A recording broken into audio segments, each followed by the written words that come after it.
रायबरेली में एक तरफा चुनाव है। राहुल गांधी जी रिकॉर्ड मतों से जीतकर जाएंगे यहाँ पर, और उनके लड़ने से ना सिर्फ इस पूरे इलाके और प्रदेश में लेकिन गठबंधन को बहुत मजबूती मिल रही है।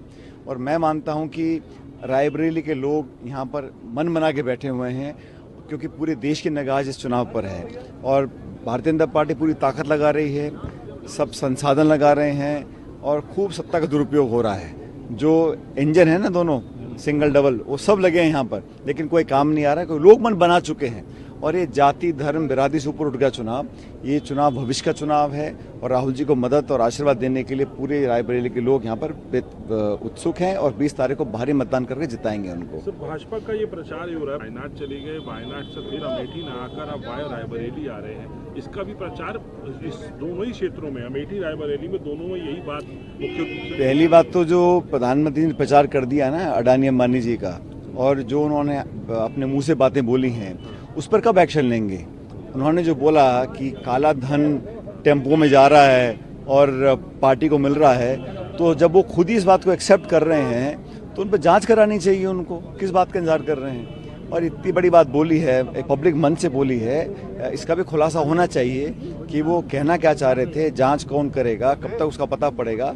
और ये इस तरह का माहौल बना रहे हैं। मैं समझ रहा हूँ कि वो पूरे बैकफुट पे आ चुके हैं। अब आज 4 चरण के चुनाव पूरे हो गए हैं। लगातार कांग्रेस और इंडिया अलायंस के जो हमारे कैंडिडेट्स हैं वो बढ़त बनाए हुए हैं, उनको मालूम पिछड़ रहे हैं, इसलिए ध्यान डाइवर्ट करने के लिए नाना प्रकार की बातें बोली जा रही हैं। लेकिन हमारा जो गठबंधन है बहुत मजबूती से आगे बढ़ रहा है और जितनी जल्दी जमीन खिसक रही है भाजपा की, उनको उम्मीद नहीं थी।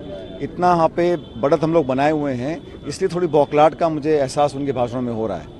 राजस्थान से भी आपने कुछ लिया है क्या झटका राजस्थान? मैं आपको फिर बता रहा हूँ कि जो उत्तर भारत के जहाँ पे मुकाबला बाइपोलर है, जहाँ कांग्रेस भाजपा का सीधा मुकाबला है, उन राज्यों के अंदर कांग्रेस पार्टी बहुत बेहतर करेगी, बल्कि भाजपा से ज़्यादा सीट हम लोग जीत कर जाएंगे। और भारतीय जनता पार्टी तो हर राज्य में लूज ही कर रहे हैं ना, गेन कहाँ कर रहे हैं। और उत्तर प्रदेश में राहुल जी के यहाँ से लड़ने से निश्चित रूप से हमारी पार्टी को और इंडिया गठबंधन को बहुत बल मिल रहा है। सर, 2 सवाल पूछना चाहूँगा। पहला ये कि प्रधानमंत्री ने कल ये भी कहा 5 साल में 5 नाम आएंगे, एक साल के लिए प्रधानमंत्री बना करेगा। ये भी सवाल पब्लिक रैलियों से उठाया उन्होंने। भाई, वो अपने बारे में क्यों नहीं बताते कि 10 साल में हमने क्या किया, 10 साल में कितनी महंगाई कम करी, कितने रोजगार पैदा किए, कितना निवेश हुआ। अब ये बातें वो कर रहे हैं, कभी मंगलसूत्र की कर रहे हैं, कभी वो भैंस छीनने की कर रहे हैं, कभी वो विपक्ष पर आरोप लगा रहे हैं। और मैंने हमेशा देखा है लोकतंत्र में विपक्ष हमेशा सत्ता पक्ष पर आरोप लगाता है। मैंने पहली बार देखा है कि सत्ता पक्ष विपक्ष पर आरोप लगा रहा है। और किस बात के आरोप हैं? बेबुनियाद, कोई सर पैर नहीं है, लेकिन बस माहौल खड़ा करने के लिए बातें बोली जा रही हैं। मंच पे आपको 10 साल का अपना रिपोर्ट कार्ड दिखानी चाहिए अपना, कि हमने ये काम किया, हमने किसान की आमदनी दुगनी करी कि नहीं करी, हमने 2 करोड़ रोजगार दिए कि नहीं दिए। उस पर चर्चा तो करते नहीं हैं। चीन हमारी सीमाओं में कैसे घुस रहा है, उस पर कोई जवाब देते नहीं हैं। वो तो कभी राहुल जी पे अटैक करना है, कभी परिवार पे अटैक करना है।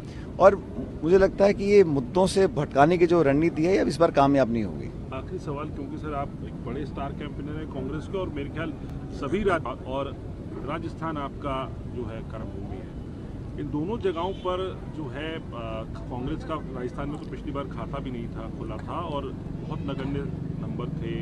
छत्तीसगढ़ में पहले हुआ, उसको भूल जाइए, वो अलग वातावरण था जब चुनाव हुआ था 2019 के अंदर, क्योंकि हमारा बॉर्डर स्टेट है, वहाँ पे एक अलग तरह का वातावरण बना हुआ था। इस बार भाजपा से ज़्यादा सीटें कांग्रेस पार्टी जीतेगी, ना सिर्फ राजस्थान में, छत्तीसगढ़ में, बाकी अन्य राज्यों के अंदर। मैं फिर कह रहा हूँ, जहाँ पे बाइपोलर कॉन्टेस्ट है भाजपा कांग्रेस का, वहाँ हमारा प्रदर्शन बहुत अच्छा रहेगा और इंडिया अलायंस 4 जून को बहुमत के साथ सरकार बनाएगी।